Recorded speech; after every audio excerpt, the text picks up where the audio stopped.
Hello guys, so nakasumpong tayo ng tagusan. Dito pumasok. Dito, Philip.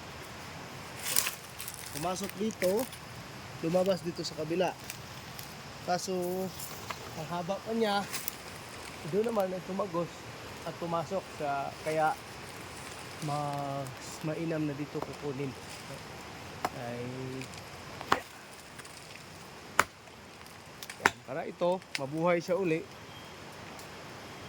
magpatuloy siya saan siya pupunta.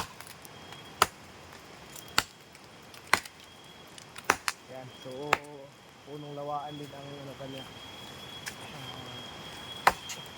nagtagusan. Actually, andito kami sa gubat na talaga. Mariringgan niyo ang huni ang mga ito sa paligid.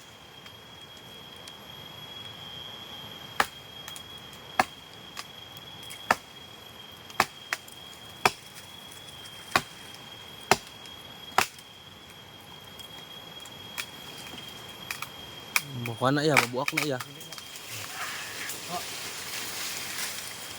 Good. Tibay ng baging niya.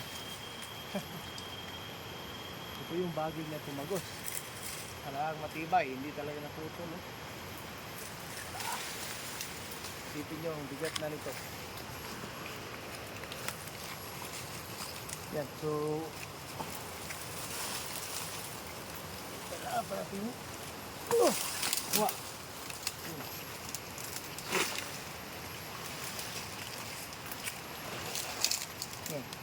Yun ang kamera. So, yan. Ito yung pangalawa. So, yan. Ronald. Yan, pumasok dito. Lumabas dito. Tapos, pumasok na naman dito. At, tumagos. Yan. So, anak lang, Nard. Pari ko natagbog dala. Tira na yung kataas, Nard. So, ano natin ito para hindi ma-damage.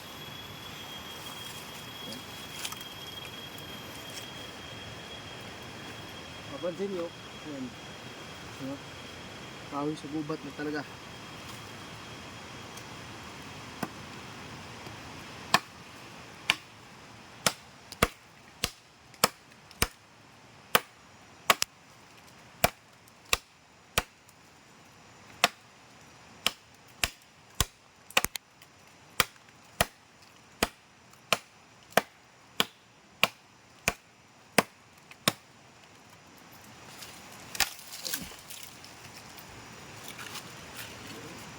Okay, so ulitin natin. So yung unang tagos, hindi natin kinuha. So, yan. Saan ba siya pumasok? Ayan, sara. Pumasok dito. Tumagos ng kaunti dito. Yan o. Oh. Pumasok naman. Pagkatapos tumagos dito. Pagkatapos, layo na kanya linabasan. Oh, pumasok na naman. At dito ka na namangha. Kasi dito siya lumabas. Yan, napakatibay. Okay, so kita nyo naman kanina na kahit na ano na, malambitin na yung puno, hindi talaga siyang tanggal. Okay, so yan. So mapagpalang panahon po.